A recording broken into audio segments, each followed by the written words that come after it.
आज बाबा की मुरली है। खास समय दिवाली और दशहरा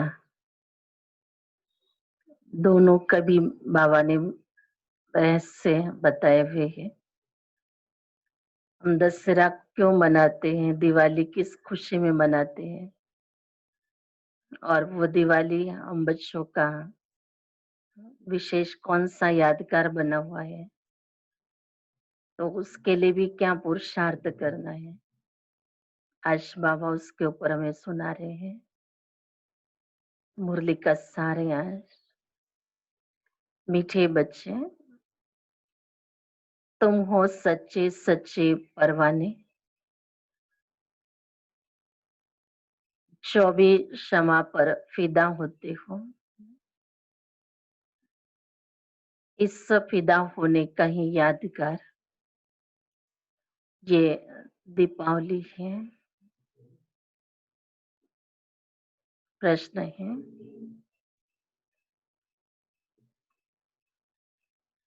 बाप ने अपने बच्चों को कौन सा समाचार सुनाया है?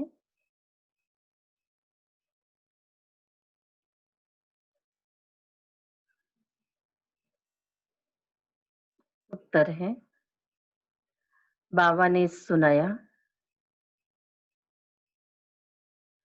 तुम आत्माएं निर्वाण धाम से कैसे आती हो? और मैं कैसे आता हूँ, मैं कौन हूँ, क्या करता हूँ, कैसे रामराज्य स्थापन करता हूँ, कैसे तुम बच्चों को रावण पर विजय पहनाता हूँ। अभी तुम बच्चे इन सब बातों को जानते हैं। तुम्हारी ज्योति जगी हुई है। गीत है, तुम्ही हो माता पिता। ओम शांति।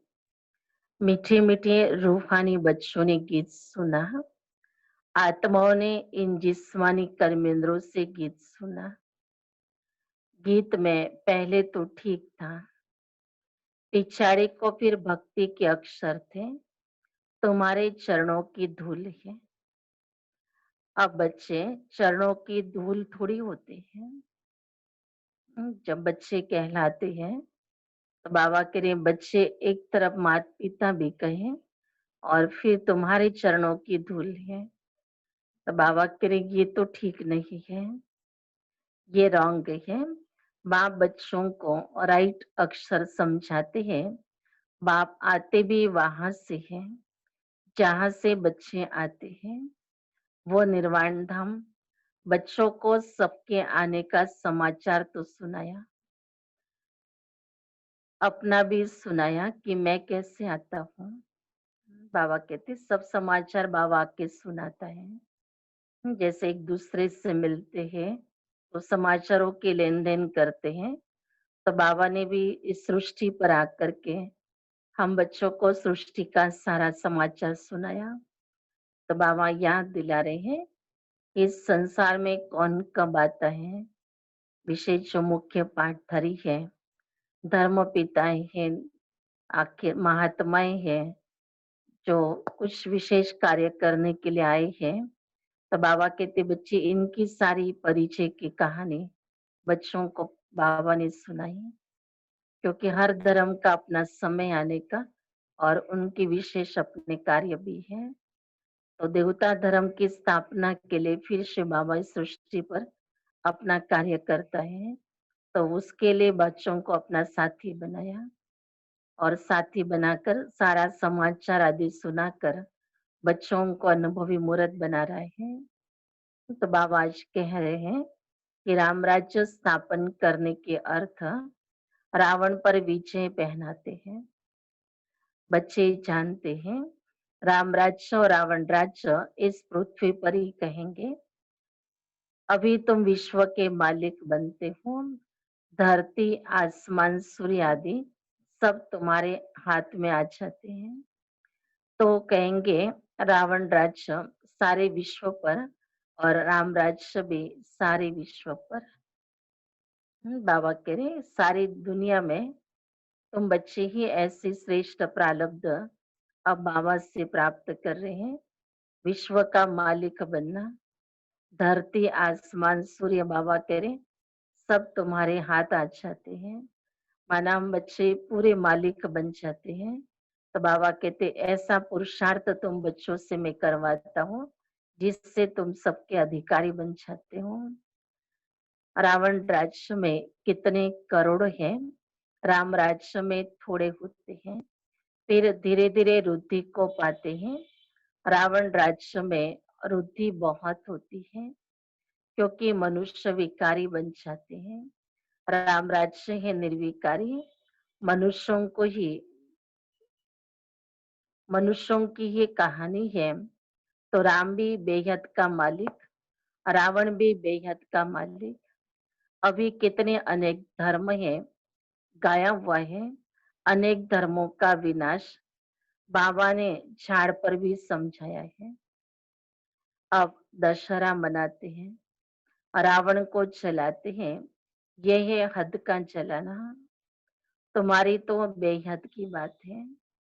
बाबा कह रहे तुम्हारा दशहरा मनाना मना बेहद की बात है। सिर्फ एक व्यक्ति का रावण का पुतला बाबा कहते बच्चे को एक व्यक्ति के पुरुषार्थ का प्रतीक नहीं है, लेकिन तुम बच्चे सारी संसार को पूरा ही रावण का राज्य जो बन गया है उस रावण के राज्य को समाप्त करते हो।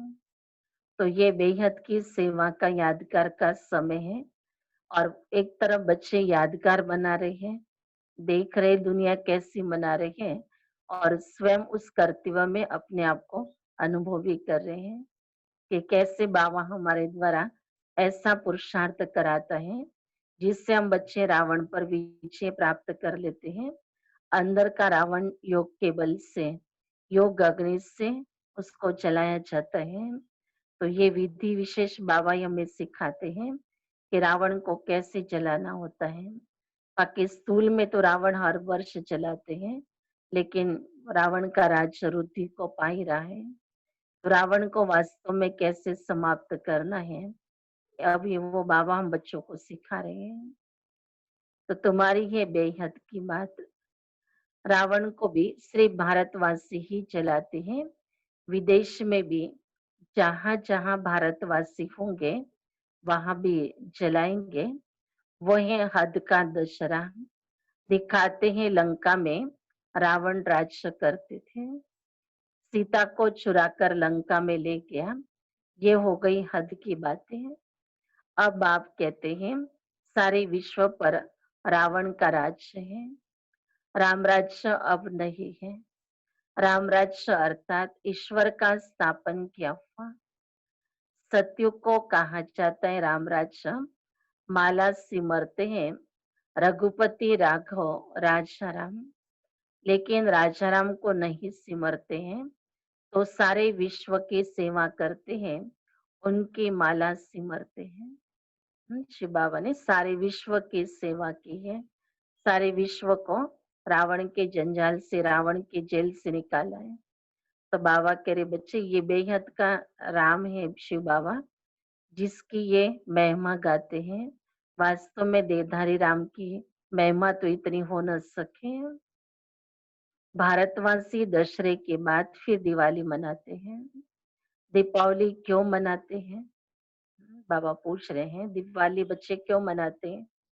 खास भारतवासी, क्योंकि देवताओं की ताजपोशी होती है, कारोनेशन पर बत्तियां आदि बहुत जलाते हैं।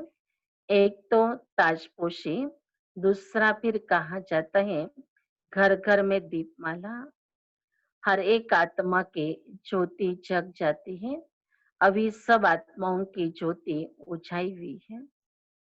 आयरन एजेड यानी अंधियारा है, अंधियारा माना भक्ति मार्ग, भक्ति करते करते ज्योत कम हो जाती है। बाकी ये बाकी वो दीपमाला तो आर्टिफिशियल है, ऐसे नहीं कि कार्बोनेशन होता है तो आतिशबाजी जलाते हैं। दीपमाला पर लक्ष्मी को बुलाते हैं, पूजा करते हैं। ये उत्सव है भक्ति मार्ग के। जो भी राजा तख्त पर बैठते हैं तो उनका कारोनेशन डे धूमधाम से मनाया जाता है। ये सब हद के हैं। अभी तो बेहद का विनाश, सच्चा सच्चा दशहरा होना है। बाप आए हैं सबकी जोत जगाने। मनुष्य समझते हैं हमारी जोत बड़ी जोत से मिल जाएगी। बाबा कह रहे मनुष्य पुरुषार्थ करता है कि हम ज्योति जोत में समा जाएंगे, तो आत्मा भी ज्योति है और परमात्मा भी ज्योति है। तो वो सोचते हैं परमात्मा बड़ी ज्योत है और हम छोटी ज्योत हैं। वास्तव में शिव बाबा कहते ज्योति ज्योत में समा तो नहीं जाती है, लेकिन आत्मा परमात्मा जैसे ज्योति स्वरूप की स्मृति में आ जाती है। क्योंकि देह भान के स्मृति में आते आते आत्मा भूल गई कि मेरा भी स्वरूप ज्योति का स्वरूप है, एक प्रकाश का पुंज है। तो बाबा ने अभी हमको याद दिलाया और उस स्वधर्म में, उस स्थिति में अपने आप को स्थित करने के लिए अभ्यास कराया। तो बाबा कहते बच्चे वो समझते हैं और लेकिन आप बच्चे प्रैक्टिकल में जानते हैं कि ऐसी ज्योति ज्योत में नहीं समाई जाती है, लेकिन बाबा हमें उसके अर्थ में टिका देता है। उस ज्योति का देश जो है वो हम सभी आत्माओं का रहने का स्थान है, वो परम धाम में, निर्वाण धाम में, जहाँ हम सब आत्माओं को यहाँ का पाठ समाप्त करके फिर उस दुनिया में जाना है। तो कैसे जा सकते हैं? उसके लिए क्या पुरुषार्थ करना है? वो हम बच्चे अभी संगम युग पर बाबा से समझ रहे हैं। तो ब्रह्म समाज जी के मंदिर में सदैव वो ज्योति जगती है। समझते हैं जैसे परवाने ज्योति पर फेरी पहन कर फिदा होते हैं, वैसे हमारी भी आत्मा अब बड़ी ज्योति में मिल जाएंगी। इस पर दृष्टांत बनाया है। अभी तुम हो आधा कल्प के आशिक, तुम आकर एक माशूक पर फिदा हो, जलने की तो बात नहीं है। जैसे वो आशिक माशूक होते तो वो एक दो के आशिक बन जाते हैं। यहाँ वो एक ही माशूक है, बाकी सब है आशिक। आशिक उस माशूक को भक्ति मार्ग में याद करते रहते हैं। माशूक का पाओ तो हम तुम्हारे पर बलि चढ़े, तुम्हारे सिवाय हम किसको भी याद नहीं करेंगे। ये तुम्हारा जिस्मानी लव नहीं है। उन आशिक माशूक का जिस्मानी लव होता है। बस एक दो को देखते रहते हैं, देखने से जैसे तुम तृप्त हो जाते हैं। यहाँ तो एक माशूक, बाकी समय आशिक। सब बाप को याद करते हैं। बाबा कहते सभी ने याद किया है बाबा को, कई जन्मों से याद किया हुआ है। आश लगा के बैठने वाले आशिक बन करके कि कभी तो मेरा माशूक आएगा और मुझे मिलेगा। अब उस परमात्मा माशूक को याद करते करते कितना जन्म बीता, कितना समय गया। बाबा कहते आधा कल्प से तुम बच्चों ने याद किया, अब ये मिलन संगम पर होता है। तो सब आशिकों का एक ही माशूक है शिव बाबा। तो बाबा इसलिए कह रहा है कि बच्चे, जिस्मानी बुद्धियोग तो डाला मनुष्य ने मनुष्यों में, मनुष्य के प्यार में बच्चों ने अपने आप को धोखा भी अनुभव किया। अभी अनुभवी मूर्त बच्चों को बाबा कह रहे हैं कि आत्माओं का प्यार नहीं, लेकिन ये परमात्मा का प्यार है। मनुष्य आत्माएं अल्पकाल का स्नेह दे सकती है, लेकिन परमात्मा प्यार का सागर है। जिस प्यार की आत्मा को इच्छा है, वो प्यार कोई मनुष्य दे नहीं सकता है, तो वो शिव बाबा से ही मिलता है। तो शिव बाबा जो प्यार का सागर है हम सभी के लिए, वो हम सभी का माशूक बनता है।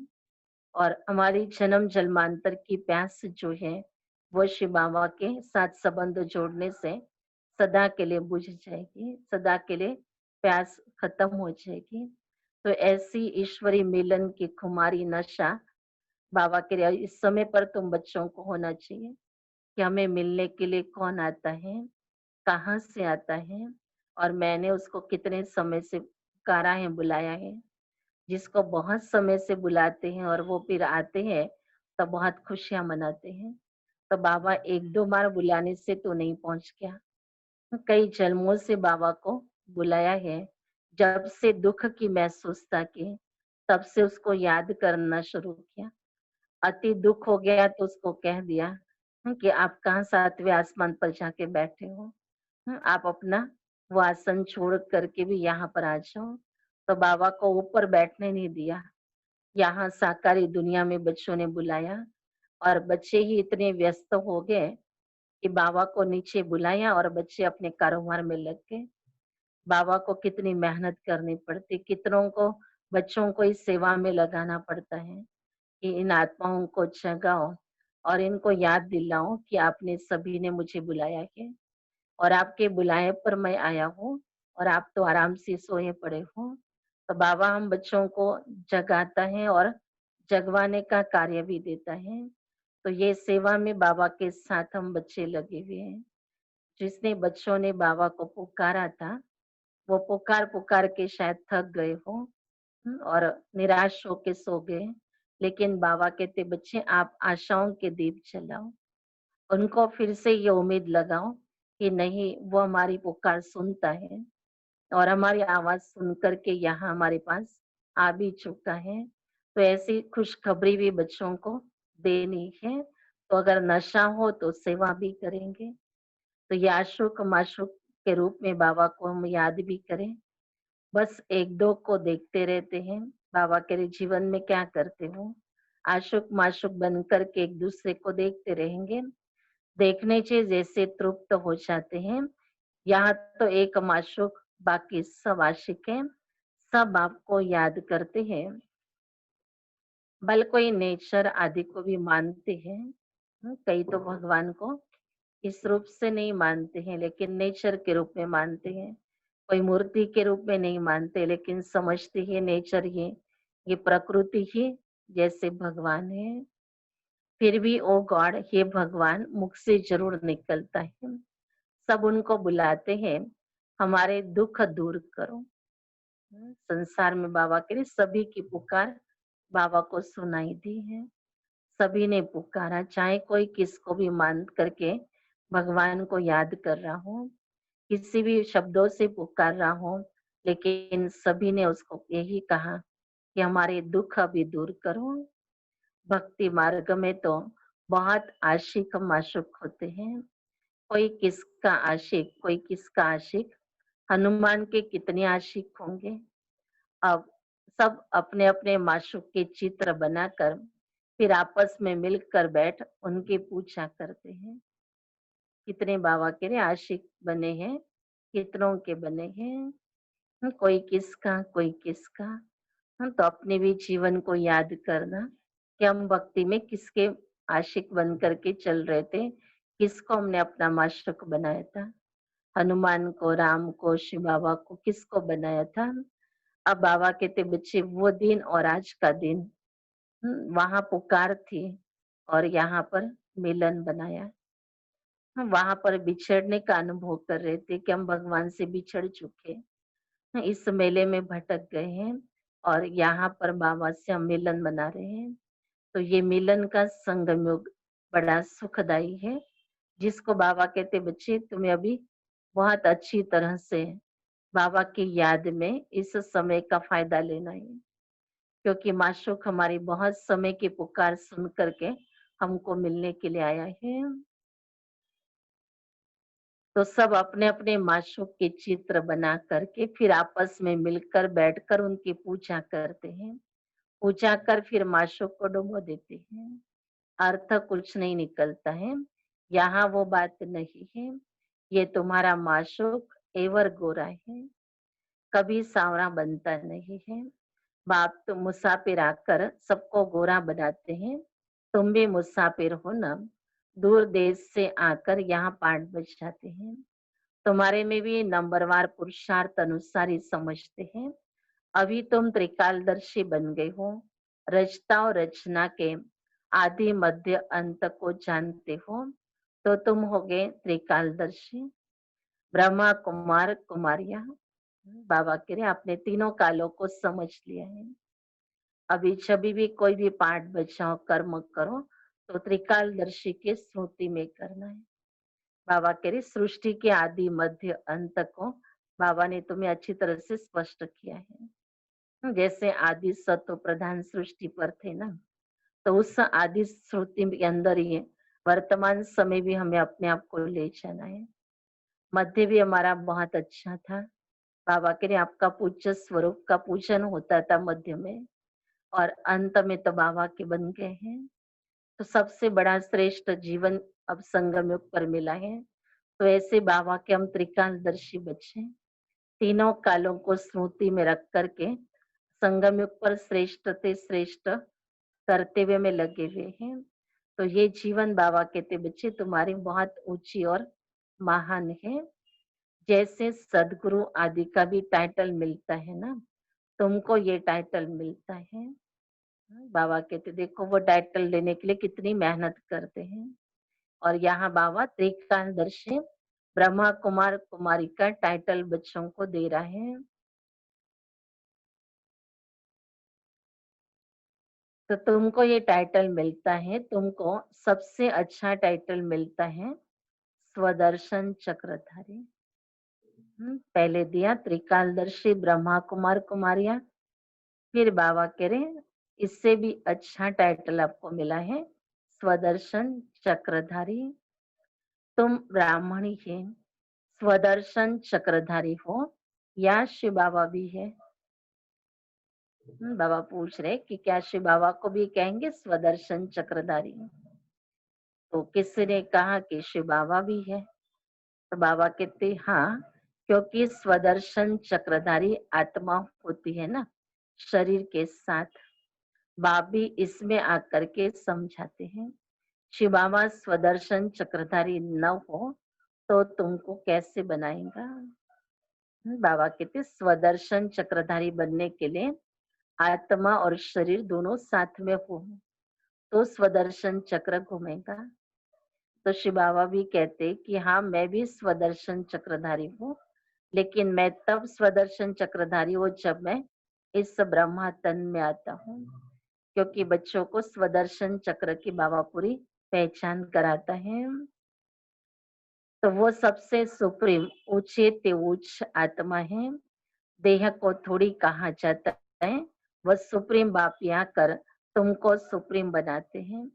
स्वदर्शन चक्रधारी आत्माओं के सिवाय कोई बन न सके। कौन सी आत्माएं?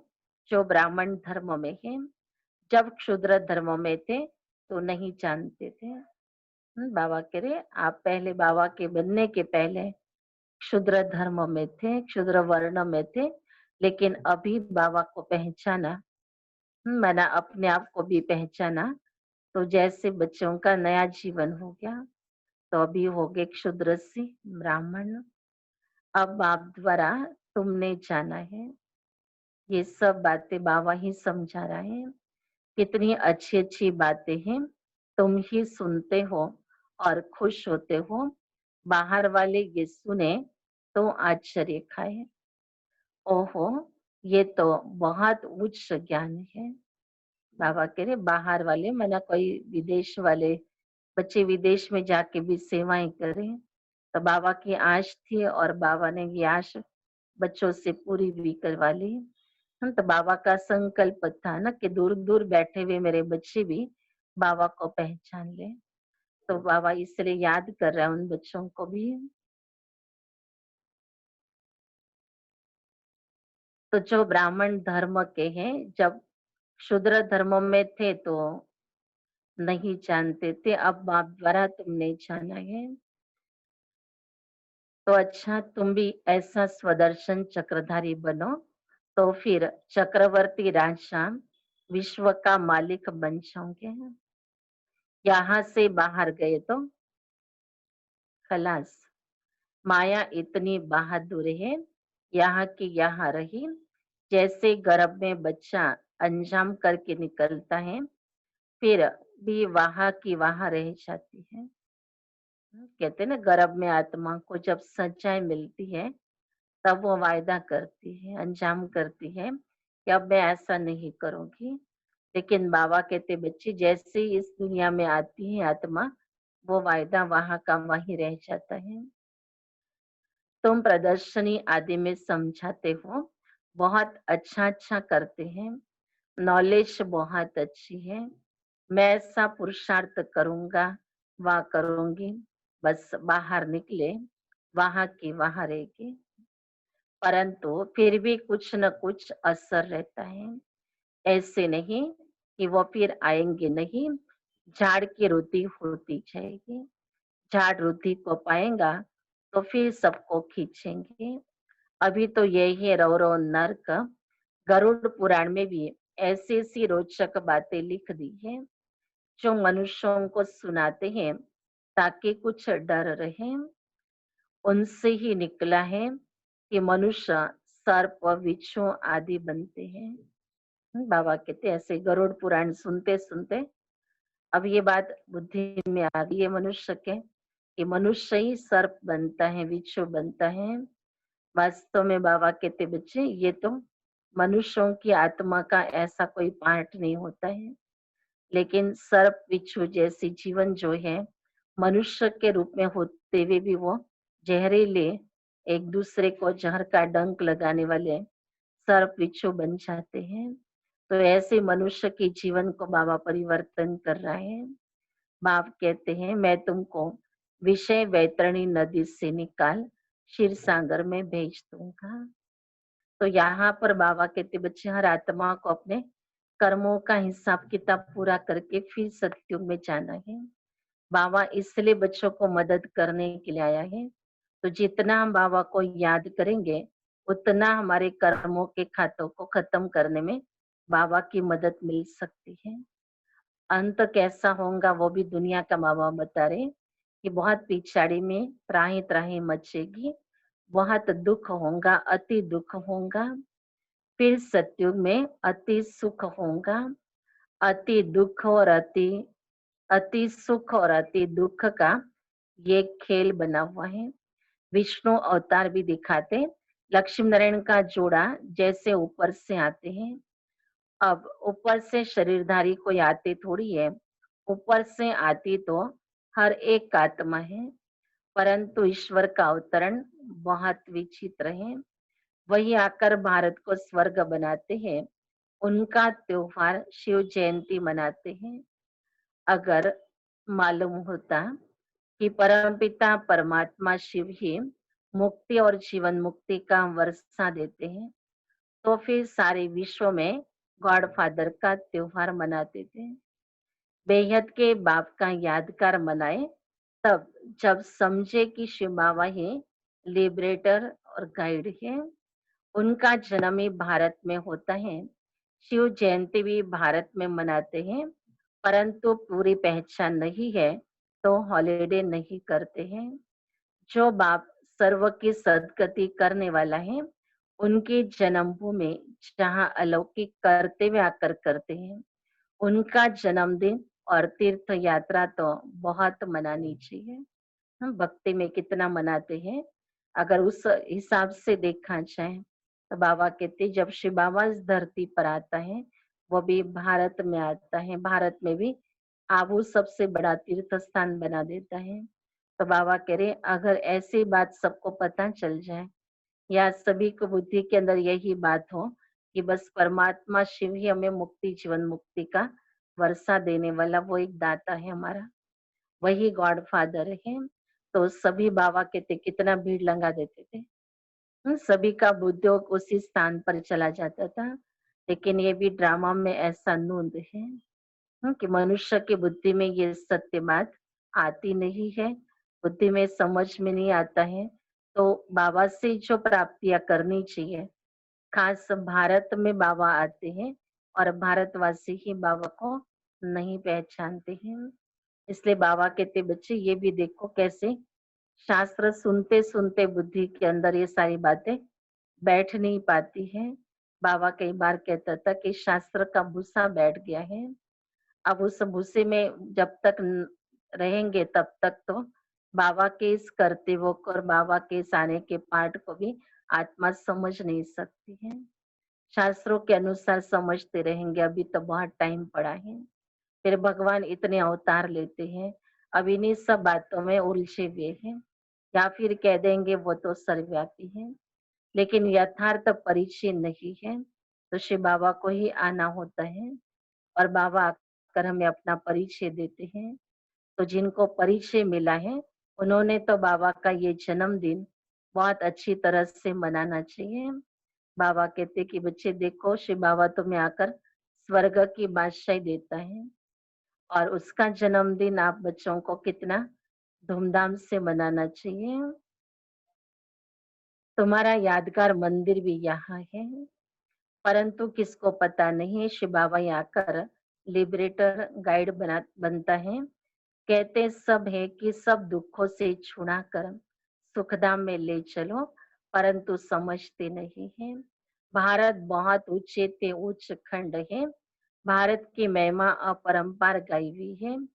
वहीं शिव बाबा का जन्म होता है, उनको कोई मानते नहीं है, स्टैंप नहीं बनाते हैं। आजकल थोड़ा सा कोई करते हुए करते उसकी स्टैंप बन जाती है।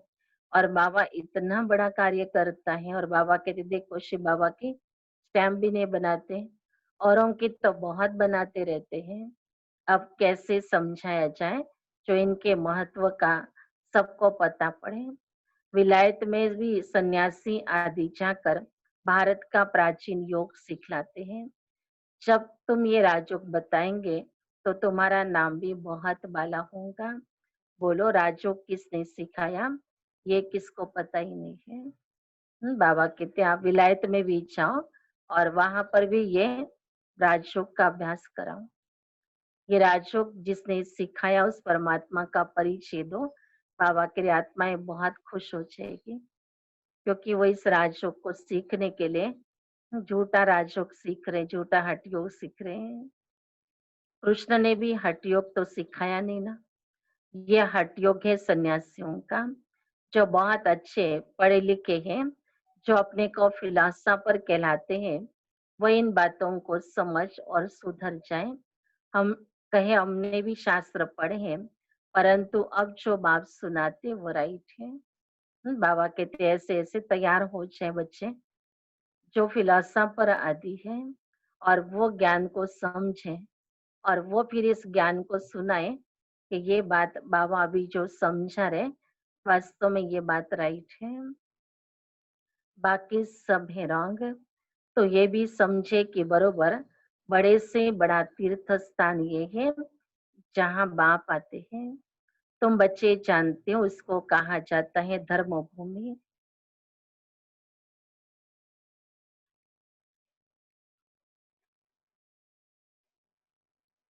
ये जानते हैं कि धर्मात्मा रहते हैं उतने, और कहा भी नहीं है।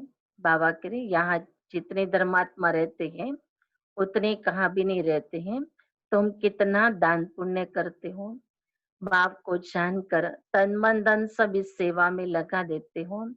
बाप ही सबको लिबरेट करते हैं, सबको दुख से छुड़ाते हैं, और धर्म स्थापक कोई दुख से नहीं छुड़ाते हैं, वो तो आते ही हैं उनके पीछाड़ी। नंबरवार सब पार्ट बजाने के लिए आते हैं, पार्ट बजाते बजाते तमो प्रधान बन जाते हैं, फिर बापा कर सतो प्रधान बनाते हैं। तो ये भारत कितना बड़ा तीर्थ है। एक छोटा सा तीर्थ स्थान जहाँ पर एक मंदिर हो, तो चलो एक गांव इतनी वो जगह हो, लेकिन बाबा जिस धरती पर आते हैं, बाबा के लिए भारत बड़ा तीर्थ स्थान है। भारत सबसे नंबर वन उच्च भूमि है। बाप कहते मेरी ये जन्म भूमि है। बाबा को भी भारत धरने पर बड़ा नाज है। बाबा भी नशे से कह रहा है कि बच्चे भारत मेरी जन्म भूमि है। बाबा का अवतरण यहाँ पर ही होता है। मैं आकर सबकी सदगति करता हूँ, भारत को हेवन बना देता हूँ। तुम बच्चे जानते हो बाप स्वर्ग का मालिक बनाने आए हैं। ऐसे बाप को बहुत प्यार से याद करो। तुमको देख और भी ऐसे कर्म करेंगे। इसको ही कहा जाता है अलौकिक और दिव्य कर्म। ऐसा बाबा हमें सिखा रहा है। अभी हमारे कर्म तो साधारण बन गए थे, साधारण से भी साधारण हो गए थे, लेकिन अभी बाबा बच्चों को ये अलौकिक माना दिव्य कर्म सिखा रहे हैं, जिसमें दिव्यता भरी हुई है गुणों की और शक्तियों की, और परमात्मा के डायरेक्शन पर किए हुए कर्म है, जिसकी प्रारब्ध भी एक ही पदम गुणा हो जाती है। तो ऐसे अलौकिक दिव्य करते हुए बाबा हम बच्चों को सिखा रहे हैं। ऐसे मत समझो कोई नहीं जानेंगे, ऐसे निकलेंगे जो तुम्हारे ये चित्र भी ले जाएंगे। बाबा कहते आएंगे ऐसे ऐसे आत्माएं, बाबा के बच्चे, जो इस चित्रों को देखेंगी तो दिल में बहुत खुशी मिलेगी। और वो चित्र को देख करके अपने पास स्थान पर लेके भी जाएंगे। तो बाबा बच्चों को भविष्य भी बताता है कि अभी तो थोड़े बच्चे हैं, तुम बच्चे समझ रहे हो, लेकिन आगे चल के तो बहुत आएंगे। अच्छे अच्छे चित्र बने तो स्टीमर भरा कर ले जाए। कितना उमंग है बाबा को कि ऐसी सेवा विहंग मार्ग की होनी चाहिए कि स्टीमर भर भर करके चित्र जाने चाहिए। स्टीमर जहां जहां खड़ा रहता है वहां ये चित्र लगा देंगे। कैसी सेवा करनी बाबा सिखा रहे हैं। स्टीमर में चित्र भर कर ले जाओ, और जहां स्टीमर रुकाओ वहां पर सेवा करो। तुम्हारी बहुत सर्विस होगी। बहुत उदारचित हुंडी भरने वाले सावल शाह भी निकलेंगे, जो ऐसे काम करने लग पड़ेंगे। बाबा के गरीब बच्चे तो सेवा कर ही रहे हैं, लेकिन बाबा कहते बच्चे ऐसे भी बाबा के बच्चे निकल आएंगे, जो बाबा के ये उदारता से हुंडी भरेंगे। माना बाबा की भंडारी भरने वाले बच्चे, बाबा जिसको कहते सावल शाह। कि इस दुनिया में वो शाह हैं, राजा हैं। उन इस दुनिया में उनके पास बहुत कुछ है उनके ही कर्मों का फल उनको मिला हुआ। लेकिन बाबा कहते हैं ऐसे बहुत थोड़े बच्चे हैं, लेकिन अगर वो बाबा के बन जाते हैं, कहीं बुद्धि का ये तंत्र बाबा से जुड़ जाता है, तो बुद्धि में आता है तो बहुत अच्छी सेवाएँ करते हैं। बाबा आज उन बच्चों को भी याद कर रहे हैं विशेष, तो ताकि सबको मालूम पड़े कि ये कौन है। उन बच्चों को संकल्प आता है कि सारी दुनिया को ये बताना ज़रूरी है कि परमात्मा कौन है। यहाँ आके कौन कार्य कर रहा है, उसका परिचय सारी दुनिया को मिले, तो इसके लिए वो अपने दिल से खर्चा भी करते हैं। तो जो इस पुरानी दुनिया को बदल कर नई दुनिया स्थापन करते हैं। तुम्हारी भी पहले तुच्छ बुद्धि थी, अभी तुम कितने स्वच्छ बुद्धि बने हो। अपनी आपकी बुद्धि को कल की और आज की बुद्धि में कितना फर्क है। कल रावण की मत पर चल रहे थे। मैं आत्मा हूँ ये तो उस बुद्धि में था ही नहीं, आता भी नहीं था। उसी देह के भान में, देह के मगरूरी में जी रहे थे। लेकिन बाबा कहते आज और कल में देखो कितना परिवर्तन। आज बाबा ने हमें सत्य परिचय दिया। आज माना संगम पर हम आए बाबा के बने। तो उस कलयुगी जीवन को भी देख रहे हैं और संगम युग के श्रेष्ठ जीवन का भी अनुभव कर रहे हैं। तो बाबा ने हमें संगम पर ये सारी समझ दे दी कि कैसे तुम घोर कलयुग के अंदर इन विकारों के वश होकर के इतने दुखी और अशांत होकर के बाबा को पुकार रहे थे। अभी बाबा हमारी पुकार सुन कर के आता है और आकर के हमें ये सारा ज्ञान इस प्रकार से देता है, जैसे कि बाबा कहते जैसे कोई कथा सुनते हो। इसलिए बाबा इसको नाम भी देता है ना, सत्यनारायण की कथा है। कथाएं तो बहुत सुने लेकिन वास्तव में वैसे कुछ हो नहीं सका, कुछ ऐसा ही नारायण जैसे बन नहीं पाए। लेकिन अभी बाबा सच्ची ये मुरली हमारे लिए सत्यनारायण की कथा है, जिसको सुनकर के हम नारायण जैसे बन सकते हैं। तो ऐसी शिव बाबा की मीठी मुरली अब हमें परिचय दिला रही है कि आपका मुक्ति धाम कौन सा है, साकार रूप में अभी तीर्थ स्थान तुम्हारा कौन सा है। अब हमारा भी बुद्धि रोज मधुबन की ओर जाना चाहिए, क्योंकि मधुबन सबसे बड़ा तीर्थ स्थान है। लोग तो बड़े साहूकार होते हैं तो हर साल चारों धाम की यात्रा करेंगे। गरीब तो जिंदगी में एक बार करे तो भी सोचेगा कि चलो मेरी जीवन सफल हुई, मैंने इस जीवन में चारों धाम की यात्रा की। कितनी मेहनत कितनी श्रद्धा से वो उसके लिए भी धन कमाते और चारों धाम की यात्रा करते। बाबा ने सच्चे चारों धाम का परिचय हमको दिया, तो घर बैठे बिना पैसे से भी हम चारों धाम की सैर रोज कर सकते हैं। तो जब जब हम परम धाम से नीचे उतरेंगे, यहाँ पाठ बजाएंगे, फिर ऐसे नीचे पतित हो जाएंगे, फिर मामा पावन बनाने आएंगे। ये चक्र जैसे बुद्धि में आता जाएगा, तो बाबा कह रहे बच्चे तुम्हें खुशी भी होगी और समझ से अपने आप को संगम युग पर बाबा के साथ बुद्धि का योग जोड़ने का पुरुषार्थ भी करेंगे।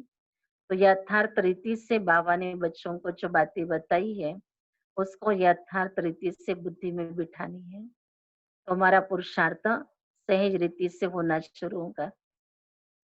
तो बाप को वर्ड ऑलमाइटी अथॉरिटी कहते हैं ना, सभी वेदों शास्त्रों का सार बताते हैं। तो बच्चों को कितना उमंग रहना चाहिए, मुख से ज्ञान रत्नों के सिवाय और कुछ न निकले। ये ब्राह्मणों के लिए परहेज है। बस मुख से बाबा कहते हैं आपको सिर्फ ज्ञान रत्न ही निकालना है। तुम हर एक रूप बसंतो तुम देखते हो, सारी दुनिया सब्ज अर्थात हरी भरी बन जाती है, सब कुछ नया। कहाँ पर होगा ऐसा? जो हमारे लिए नई दुनिया बन रही है, वहां सब कुछ नया होगा। बाबा कहते बड़ी हरी भरी दुनिया होगी, वहां दुख का नाम नहीं है। पांच तत्व भी तुम्हारी सर्विस में हाजिर हैं। अभी वह डिस सर्विस करते हैं, क्योंकि मनुष्य लायक नहीं ना। कौन डिस सर्विस कर रहा है?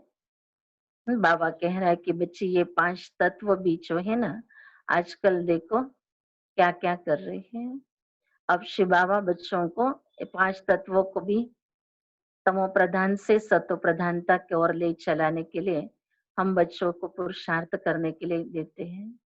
तो जब हम बच्चे तत्वों को भी योगदान देंगे, तो ये तत्व भी सतो प्रधान बनेंगे, तो बच्चों की सेवा में हाजिर हो जाएँगे। अभी तो वो तमो प्रधान स्थिति में है। अभी वो डिसर्विस करते क्योंकि मनुष्य लायक नहीं है ना, बाप अभी लायक बनाते हैं। कितना प्रकृति का प्रकोप होता है। तो बाबा कहते मनुष्य लायक नहीं रहा ना, इसलिए प्रकृति भी ऐसा करने लगती है। अगर मनुष्य लायक हो जाए तो प्रकृति उनकी सेवा के लिए हाजिर हो जाए। अच्छा मीठे-मीठे सिखिल दे बच्चों प्रति माता-पिता, बाप-दादा का याद प्यार और गुड मॉर्निंग। रूहानी बाप के रूहानी बच्चों को नमस्ते। रूहानी बच्चों की रूहानी बाप-दादा को याद प्यार और नमस्ते। तो बाबा को सभी ने सवेरे गुड मॉर्निंग भी किया होगा। बाबा मुरली में भी हमें गुड मॉर्निंग करता है। विशेष बाबा के साथ हम मुरली के द्वारा भी मिलन मनाते हैं। तो जैसे एक दूसरे से मिलते हैं तो गुड मॉर्निंग करते हैं ना, तो बाबा भी हम बच्चों से मिलता है। तो हमें भी गुड मॉर्निंग करता है। तो भगवान साकार दुनिया में साकार तन में आकर के हम बच्चों से मिले और गुड मॉर्निंग करें, ये भी बहुत बड़े भाग्य की बात है। अगर मुरली सुनते हैं तो वो साकार स्वरूप की गुड मॉर्निंग जैसे बाबा की हम स्वीकार करते हमको मिलती है। अगर मुरली नहीं सुनी तो बाबा की ये गुड मॉर्निंग भी नहीं मिलेगी।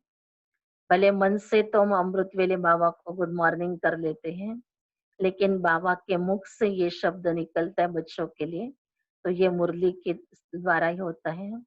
इसलिए मुरली सुनना माना, एक तो शुरू में बाबा मीठे बच्चे कहता है, वो शब्द बड़ा प्यारा लगता है और वो शब्द सुनने के लिए हमको मुरली के लिए तो तैयार होना चाहिए। तो बाबा के विशेष शब्द रोज के जो हमें मिल रहे हैं, वो हमारे अंदर बहुत बाबा के लिए प्यार भरते हैं और बार-बार सारा दिन में उसको याद करें कि बाबा मुझे मीठे बच्चे कहता है। बाबा मुझे गुड मॉर्निंग करता है। बाबा मुझे याद प्यार देता है। बाबा मुझे मिलने के लिए आता है, मेरी समझ को बढ़ाता है। मैं आत्मा बेसमझ बन गई थी ना, तो बाबा मुझे समझदार बनाता है, वो मेरा टीचर है। तो ऐसी बहुत अच्छी-अच्छी बातें सारा दिन में बाबा कहते अपने आप से करो। मीठी फिर धारणा के लिए सार है।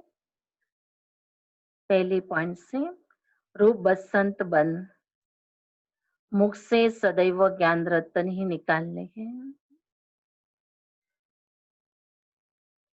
सर्विस के उमंग में रहना है, याद में रहना है और सबको बाप की याद दिलाना है।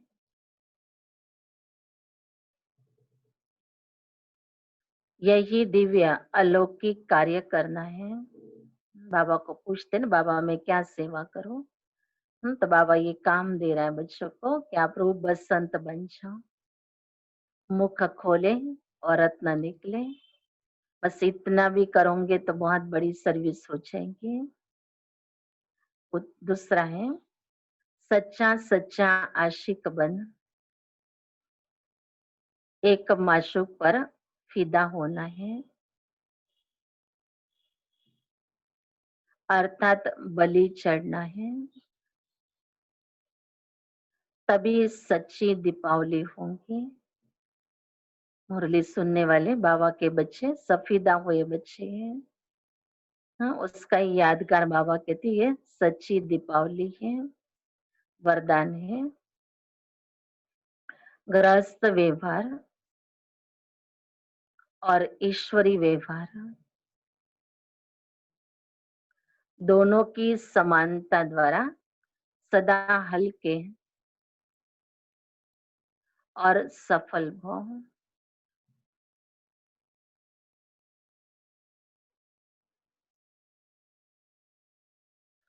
सभी बच्चों को शरीर निर्वाह और आत्मनिर्वाह के डबल सेवा मिली हुई है, लेकिन दोनों ही सेवाओं में समय का, शक्तियों का समान अटेंशन चाहिए।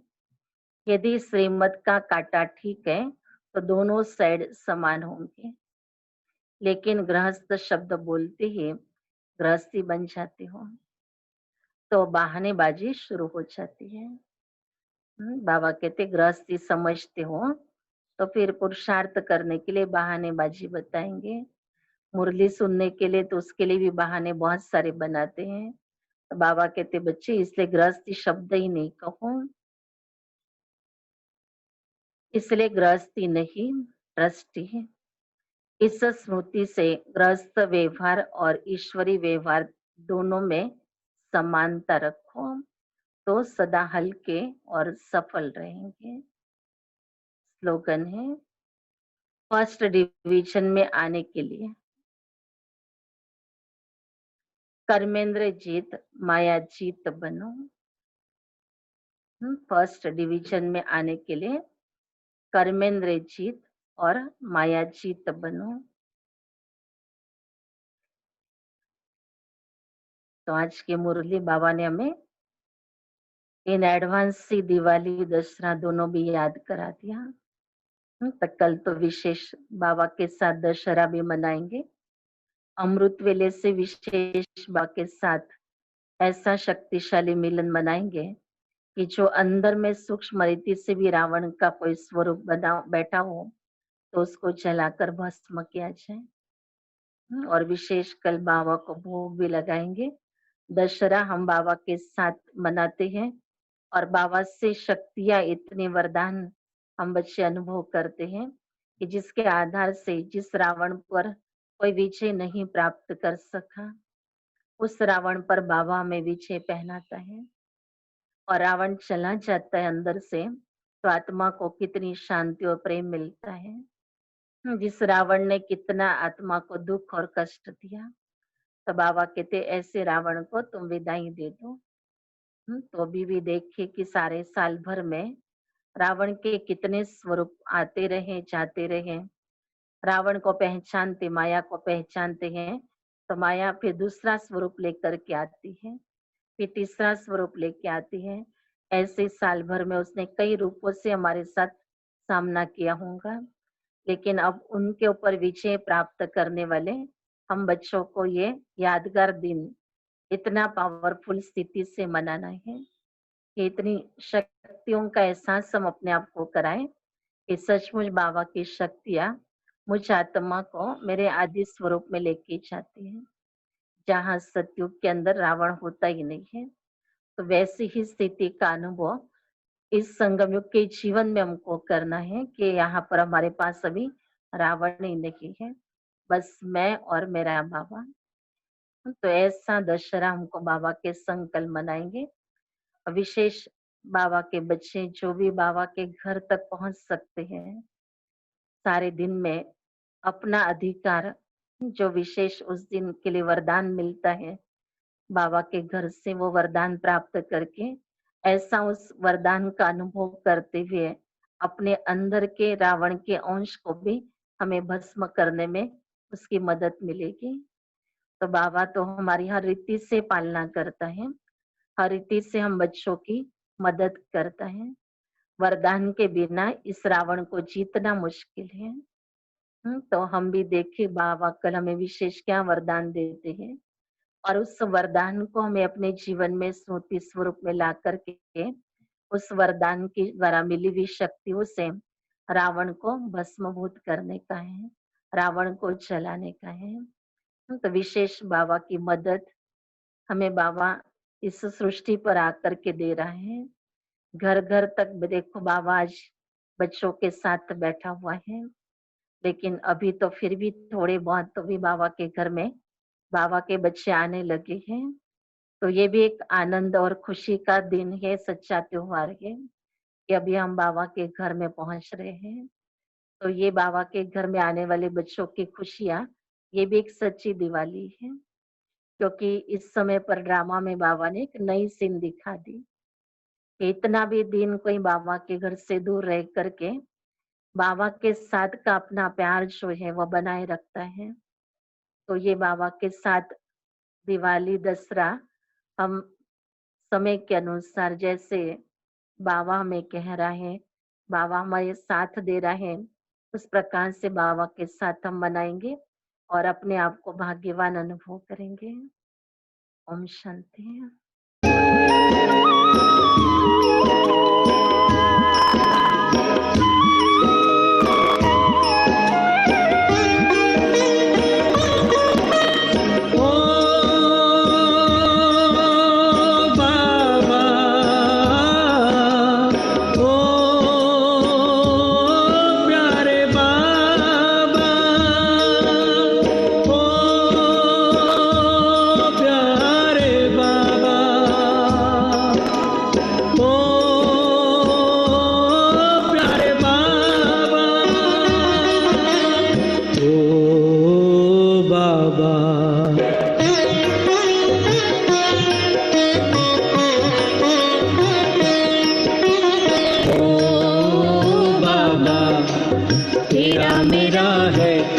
कल्प का प्यार, हम तुम पर बलिहार बाबा, तुम हम पर बलिहार। हम तुम पर बलिहार बाबा, तुम हम पर बलिहार। ओ बाबा, ओ प्यारे बाबा।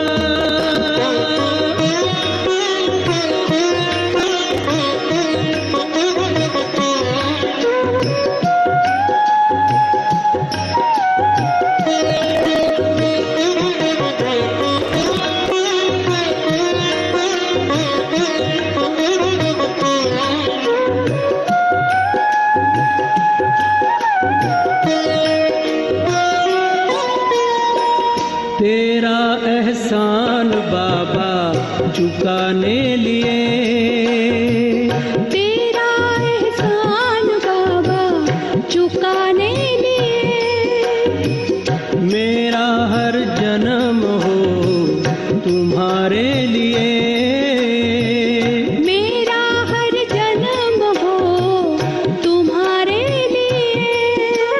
फिर भी चुका न पाएंगे,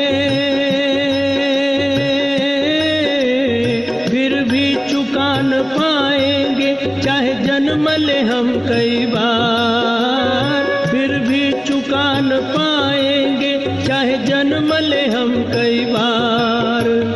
ओ बाबा, ओ प्यारे बाबा, ओ बाबा। तेरा मेरा है कल्प कल्प का प्यार, हम तुम पर बलिहार बाबा, तुम हम पर बलिहार। हम तुम पर बलिहार बाबा, हम तुम पर बलिहार। ओ बाबा, ओ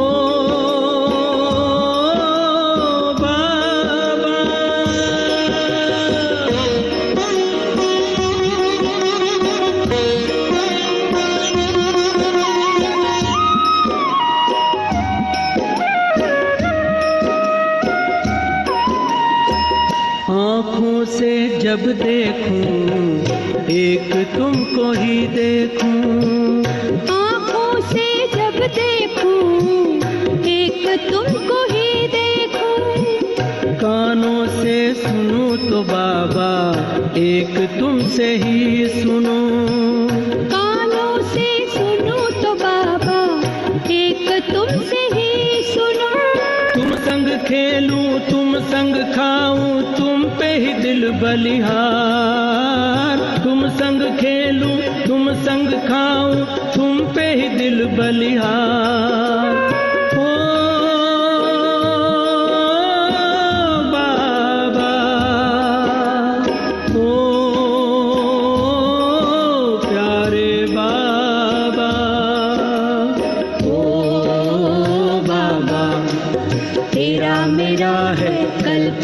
सबका प्यार।